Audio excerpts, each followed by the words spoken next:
JD Vance hosted Charlie Kirk's podcast today, and the mainstream media treated it like it was something completely normal, but it was really anything but. And we're going to get into it.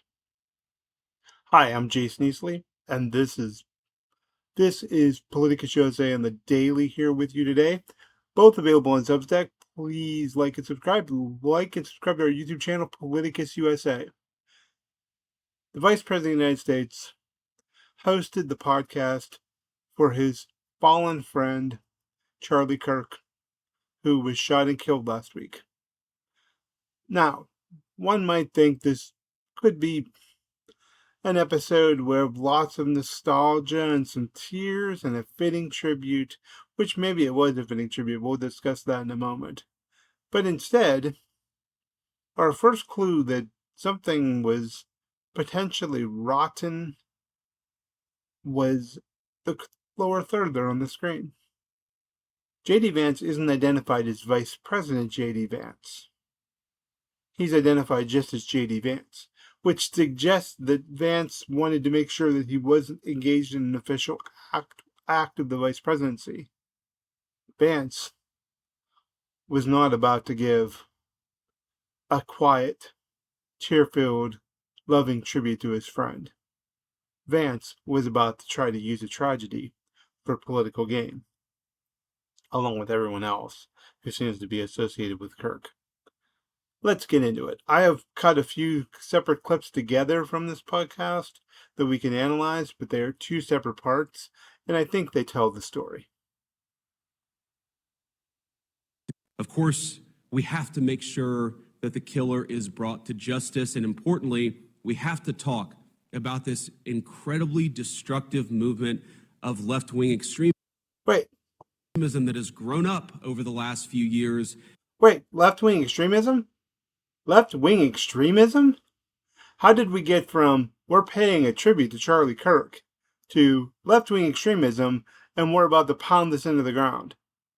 And I believe is part of the reason why Charlie was killed by an assassin's bullet. We're going to talk about how to an assassin from a Republican family in one of the reddest states of the country, but it's left-wing extremism.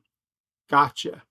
JD, San Francisco Appalachian Hillbilly Vance. Dismantle that, and how to bring real unity that can only come when we tell the truth. Vance is talking about real unity, right? And then he's the same, just the words that just came out of his mouth were, but we're going to blame the left for this. And real unity can only come from telling the truth when he's sitting there lying. And everybody knows that they can speak their mind about the issues of the day without being cut down by a murderer's gun. Well, that's true. Nobody should be shot for speaking their mind about the issues of the day. Also, no group of Americans should be falsely or potentially falsely blamed for a murder that they had nothing to do with. And that goes for everybody. That goes, I really can't stand the whole thing that the internet does when there is some violence. The first thing they do is look for the partisan affiliation of the perpetrator or the alleged perpetrator. Who cares? I mean, if you're talking about political violence, there is a conversation to be had there, but in general, why are we doing this gotcha thing and ignoring the violence? I don't have a lot of patience for it. But like I said, in this case, you're talking about an act of political violence. And I do think, the words that are used in political discourse matter. And they carry weight, especially when they come from the vice president, who apparently is trying to avoid legal jeopardy by not identifying himself as the vice president. Therefore, this isn't an official act of hosting this podcast. But good old JD, not my real name, Vance, is just getting warmed up. And while our side of the aisle certainly has its crazies, it is a statistical fact that most of the lunatics in American politics today are proud members of the far left. What? Oh, I love it. I love it when people say it's a statistical fact and then provide no source for this quote-unquote statistical fact. It is not a statistical fact. There is no statistic to back any of this up. I couldn't tell you that most of the people who commit violent acts, many of them, don't have a mixed up, weird ideology that isn't really left or right. But there's no studies saying any side is more responsible for political violence. There is no study linking any partisan affiliation directly to political violence. That's BS. He just made it up out of nowhere. It's a disaster. This is just a complete and utter disaster.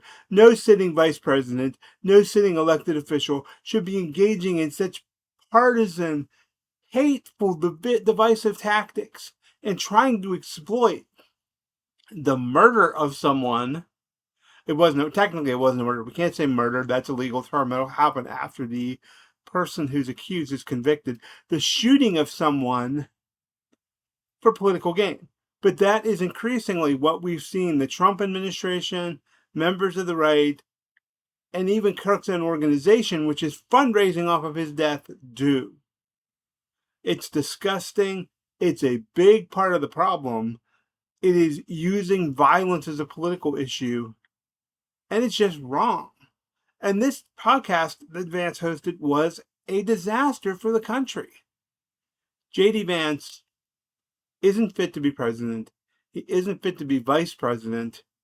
And someday soon, what you see in the bottom third of your screen, just the name J.D. Vance, will likely be all that he's associated with. Because I don't see this person ever becoming president. I'm Jason Eastley. I write for Politicus USA. I write for The Daily. Please like and subscribe. Until next time, take care of each other and take care of yourself.